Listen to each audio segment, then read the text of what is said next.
Hey there ladies and gents, so I'm going to do next update on the mods that I've done to my hubsan. Since before I had modified the antenna, stuck it on the top. I've explained how I've done it in a previous video, but what I had was the end actually snap off on the antenna because it was done with shrink wrap. I didn't realise actually in the middle here that's a solid piece of metal.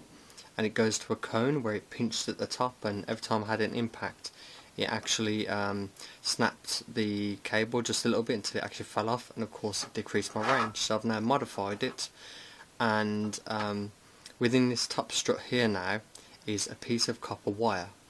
I had to cut the cone off the metal to get the copper wire through to solder it to the central wire for the antenna. And then I got that little bit of cone, put it back over the top. I then hot glued the two pieces together because I don't want to ground the antenna mod that I've done to the base piece of metal, or else it cuts out the antenna back to the short piece, so it shorts it out essentially. So I'll put hot glue between it to keep it all separate, with the little metal cap at the top here, and it's actually now pinching the bit of copper wire, which is like 18 gauge, so it's pretty thick, and it's holding it in place. What I did then was put a second shrink wrap over it, but actually a much longer one that covers the whole length, and at the very top I heated it up even more than what you would do normally with shrink wrap, and then twisted it. So now it's spiraled and it's got a level of flex to it, but it's also very rigid as well, so when I have a little crash it will bounce off stuff, or when I end up hitting the top of something like the roof, it just bash into the top basically. It might throw this around, but at least it won't snap the antenna off and obviously affect the range. So the second thing that I've done is cut out the centre of the actual supports. Normally this goes all the way around for those who have seen the model before, but again, just to save on weight, and it kind of looks pretty cool. I've just cut out the centre pieces. Again, that gives me a lot of clearance. There are drawbacks of course where I can get hooked on objects, which I have done. But hey, I've saved on weight a little bit, and again it just protects the props that bit more. But 9 times out, well actually 10 times out of 10 so far, the props, if they get caught, they just ping off. You just put them straight back on because they've never ever broke. Just to I guess cover the finals on the fisheye lens that I've put on it. I got a red marker, went round it, black around the hot glue that I used to stick it on, just sort of make it look a bit nicer. Something that I'm finding though with the fisheye lens, of course, being that it's bigger, it draws in more light, so I may have to put a dark filter over the end of the lens because light is getting an issue now. Whenever the sun's around or certain white objects, it just reflects straight into the lens and it causes a lot of glare, which can ruin some otherwise pretty nice shots as well. Another little thing as well I've done, I unscrewed these caps because these lenses come out, they're on eBay. They're all glass as well, which is pretty good, so you can unscrew it and unscrew the inner lens so you get down into the camera.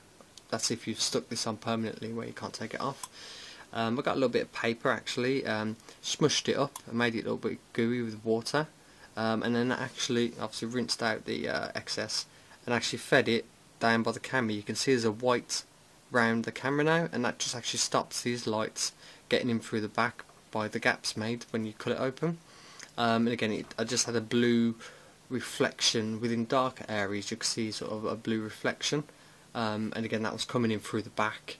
I tested it obviously by covering up the lens completely, but I could still see a degree of blue reflection, not from these LEDs, but from the lights coming through the back. So I'd got a bit of paper, filled the gaps around the sides, obviously didn't block the lens, and that's cleared up that glare on that.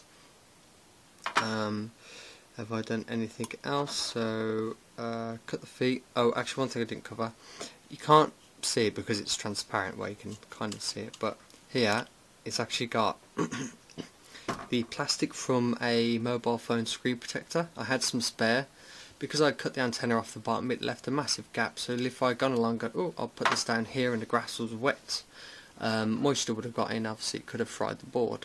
So I've just put a transparent screen protector, glued it on, just to stop anything from going straight up into this gap here, and again that's just to protect the circuitry. The other one, again I covered it in the previous video but I might as well do it now, is the feet. I've completely cut the feet off, take off the rubber feet, cut it off so it goes straight flat to the ground, which is why my fisheye lens points forward. Unlike most people, it points slightly down, but again, because the camera is so small on the inside, you have a degree of you can position it differently above and below, obviously not over the camera, and it will still give you the same image. It's just because there's a very small camera with a very large lens on it, so there's a bit of play to have within that. The other mod I've done isn't actually on the quad itself, it's on the remote. For those who have these also, you'll notice flight time with the controller is an issue because it just chews through batteries like no one's business. If you just allow me to do that. So in the back of the controller, obviously you get your 4 batteries, which mine still has the ability to have that in an emergency situation, if I could call it that. As you can see there, I've got a great big yellow connector sticking out the bottom because I've wired in an additional connector to the same soldering points inside and stuck on a battery like this. So again, sorry about the focus, but that's my phone, so I'll read it off.